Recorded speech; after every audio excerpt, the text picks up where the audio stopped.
Students, see, all the organisms on the planet Earth, they need energy to do various activities in their life. Now see, in previous lecture we have discussed about the process of digestion and how energy is liberated. Now see,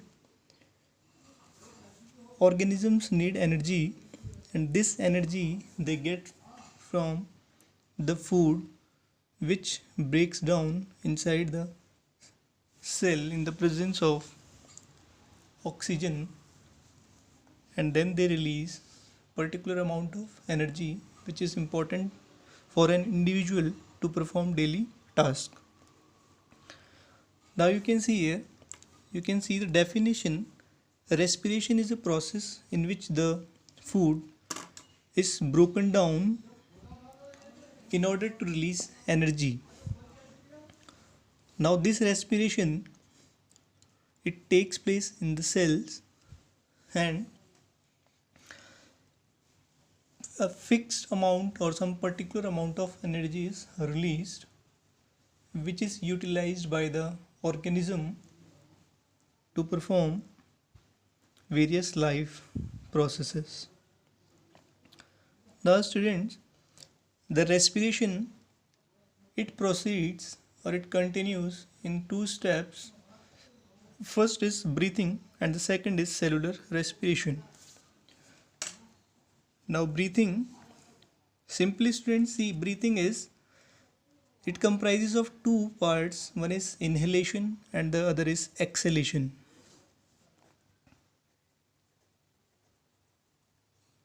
Inhalation and exhalation.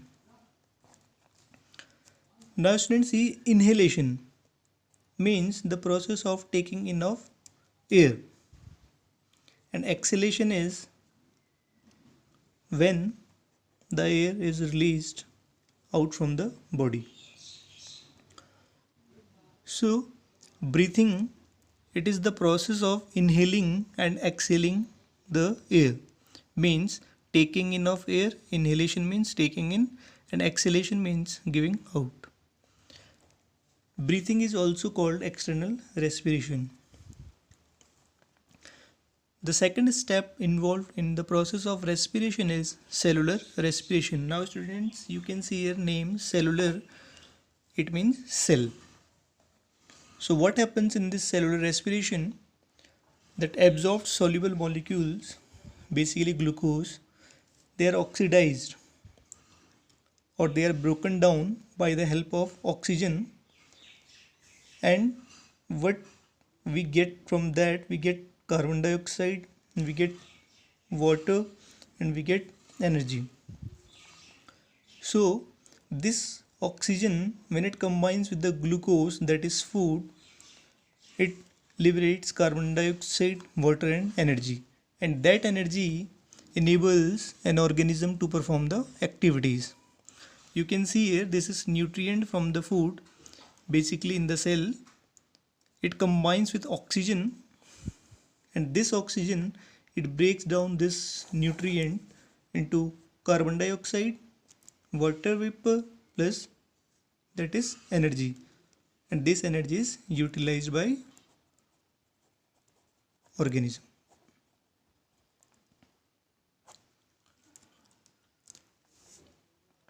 Now students, further we will discuss the types of respiration. See, there are two types of respiration. One is aerobic respiration and the second one is anaerobic respiration. Now students, see, name aerobic respiration, aero. This respiration, it takes place in the presence of oxygen. Means what happens in this kind of respiration, the food, that is glucose, it combines with the oxygen in order to release carbon dioxide, water, and energy. Now the reaction for aerobic respiration, it is written here, you can see here, C6H12O6, that is glucose, plus 6O2, that is oxygen. So when these two combines, what they give? CO2, carbon dioxide, H2O, water, and energy.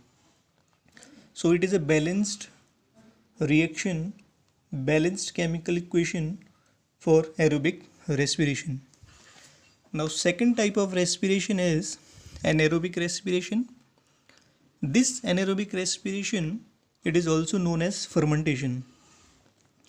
Now anaerobic respiration, it takes place in the absence of air. Anaerobic, absence, means there is no need of air. Now what happens in this anaerobic respiration? The glucose is directly broken down in the absence of air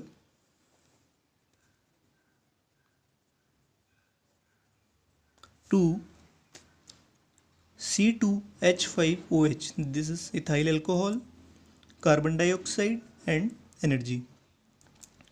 So directly the glucose is broken down into ethyl alcohol, carbon dioxide, and energy. Now students, see example, some of the organisms in which this anaerobic respiration takes place: yeast and some bacteria. Not all bacteria, some bacteria. Now students, one thing is there, as compared to aerobic respiration, the amount of energy produced in anaerobic respiration is very low.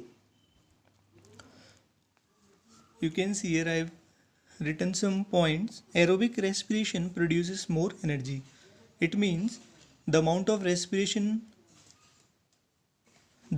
energy produced in aerobic respiration is much more as compared to anaerobic respiration. Now see, in animals, where does this anaerobic respiration takes place? It takes place in the muscles during some physical activities, like when we are running or when we are doing some kind of exercise. Sometimes that cramps occurs, it is due to the formation of lactic acid and deposition of lactic acid in the muscles. At that time what happens? There is less supply of oxygen to the cells, therefore these cramps they occur. Now student, next what we are going to discuss is difference between breathing and respiration. Now students, see here, breathing and respiration, we are going to differentiate it. It is a physical process. This respiration, it is a biochemical process in which complete breakdown of the food takes place. Breathing, it occurs outside the cell. Respiration, it occurs inside the cell. In breathing, no enzyme is involved. In case of respiration, enzymes are involved at various stages. Breathing, no energy is evolved or released, and in respiration, energy is released. Already I have told you respiration that it is of two types: aerobic respiration and anaerobic respiration. In aerobic respiration, amount of energy released is higher, and the amount of energy in anaerobic respiration is less. Now students, today your homework is you have to learn difference between aerobic and anaerobic respiration, and you have to learn difference between breathing and respiration. In our next lecture, we will discuss the respiratory system in human beings.